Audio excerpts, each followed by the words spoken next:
अवैध अप्रवासियों को डिपोर्ट करना या बर्थराइट सिटीजनशिप पर रोक लगाना, गाजा को मध्य पूर्व का रिवेरा बनाने का ऐलान करना, ये सब ट्रंप के दूसरे कार्यकाल की वो कड़ी नीतियां हैं जिनकी जमकर आलोचना हो रही है। लेकिन इसी बीच ट्रंप ने अब नया फरमान जारी कर दिया है। इससे लाखों लोगों की नौकरी पर बनाई है।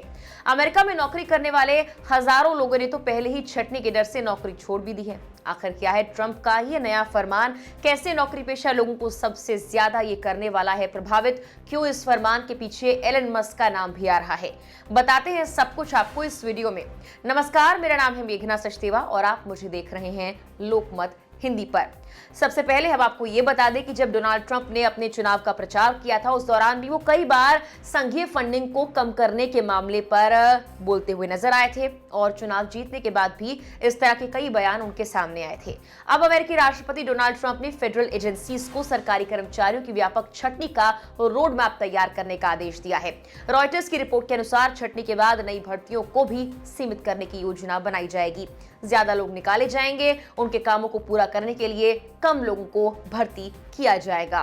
बता दें कि ट्रंप के दूसरे कार्यकाल में बिजनेसमैन एलन मस्क का बड़ा दखल देखा जा रहा है। मस्क ने मंगलवार को ये वादा किया कि वो सरकार में धोखाधड़ी और फिजूल खर्ची की पहचान कर $1 ट्रिलियन की बचत करेंगे, जो कि कुल संघीय खर्च का लगभग 15% होगा।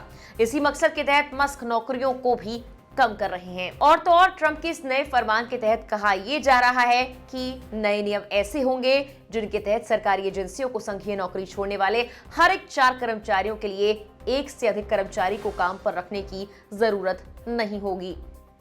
मीडिया रिपोर्ट्स के अनुसार ये कार्यकारी आदेश एजेंसियों को मस्क के सरकारी दक्षता विभाग की टीम के साथ काम करने के लिए मजबूर करेगा, ताकि वर्कफोर्स में बड़े पैमाने पर कटौती की पहचान की जा सके और ये निर्धारित किया जाए कि किन एजेंसी घटकों को पूरी तरह से खत्म भी किया जा सकता है। वॉशिंगटन पोस्ट की एक रिपोर्ट के अनुसार ट्रंप प्रशासन की इस योजना से अमेरिका और दुनिया में निजी क्षेत्र में बड़े पैमाने पर नौकरी छीनने का खतरा पैदा हो सकता है। अमेरिकी वेबसाइट्स के मुताबिक भी संघीय फंडिंग में कटौती के बाद से पिछले 2 हफ्तों में हजारों लोगों की नौकरी जा चुकी है। अमेरिकी अंतर्राष्ट्रीय विकास एजेंसी यानी USAID व्यापक छटनी को मजबूर है। वो अपनी वर्तमान 10,000 वैश्विक कर्मचारियों में से सिर्फ 294 कर्मचारियों को ही रखेगा। USAID को अपने वॉशिंगटन मुख्यालय को बंद करने के लिए भी कह दिया गया है। जबकि 30 जनवरी को ही टाइम्स ऑफ इंडिया में छपी एक रिपोर्ट के मुताबिक ट्रंप प्रशासन द्वारा 2 मिलियन से ज्यादा संघीय कर्मचारियों को खुद नौकरी छोड़ने की पेशकश की गई थी। रिपोर्ट के मुताबिक राष्ट्रपति डोनाल्ड ट्रंप के प्रशासन ने संघीय कर्मचारियों के लिए एक अभूतपूर्व पेशकश की थी, जिसमें उन्हें बाय आउट के बदले में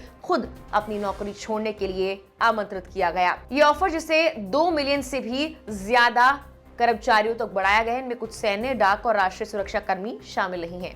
जो लोग प्रस्ताव स्वीकार करते हैं उन्हें 30 सितंबर 2025 तक अपने कर्तव्यों से मुक्त होने के दौरान 8 महीने की सैलरी का फायदा मिल सकता है। अमेरिकी सरकार के लिए बड़े पैमाने पर छटनी कोई नई बात नहीं, लेकिन प्रस्तावित कटौती का पैमाना पहले देखी गई किसी भी कटौती से कहीं ज्यादा है। फोर्ब्स के अनुसार 2011 में अमेरिकी सेना ने बजट कटौती के हिस्से के रूप में 50,000 नौकरियों को खत्म कर दिया था। 2005 में अमेरिकी वायुसेना ने ऐसे ही अपने कार्यबल में 40,000 पदों की कटौती की थी। इसके अतिरिक्त अमेरिकी डाक सेवा ने 2002, 2009 और 2010 में हर साल लगभग 30,000 नौकरियों में कटौती की थी। हालांकि अब ट्रंप के आदेश के बाद इसे अब तक की सबसे बड़ी छटनी या नौकरियों में कटौती कहा जा सकता है। कुछ रिपोर्ट्स के मुताबिक नौकरी में छटनी को लेकर कई राज्यों से खबरें भी सामने आने लगी हैं। फेटिवल, उत्तरी कैरोलिना और ऑस्टिन में कई लोगों को नौकरी से निकाल दिया गया है। कॉन्ट्रैक्ट पर काम करने वाले लोगों की नौकरियां रद्द कर दी गई हैं। वेस्ट वर्जीनिया में भी छटनी हुई है। वॉशिंगटन पोस्ट की एक रिपोर्ट के अनुसार अमेरिकी राष्ट्रपति डोनाल्ड ट्रंप और एलन मस्क के नेतृत्व वाला सरकारी दक्षता विभाग सरकारी कर्मचारियों को नौकरी से निकालकर लागत में कटौती करना चाहते हैं, लेकिन इसका एक बड़ा प्रभाव निजी क्षेत्र यानी प्राइवेट सेक्टर पर भी पड़ने वाला है और इसका असर अब धीरे धीरे सामने आ रहा है। न्यूयॉर्क शहर में नियंत्रक कार्यालय की एक रिपोर्ट से यह भी पता लगा कि फंडिंग पर रोक घरेलू हिंसा केंद्रों और वरिष्ठ केंद्रों जैसी मानव और सामाजिक सेवाओं को भी प्रभावित कर सकता है। सोशल वर्कर्स ये बार बार कह रहे हैं कि अचानक इस तरह फंडिंग खत्म होने से या अनुदान होने से बड़े पैमाने पर छटनी और कार्यक्रम बंद हो सकते हैं, जिससे सोशल सर्विसेज भी बंद हो सकती हैं। फिलहाल के लिए इस वीडियो में इतना ही।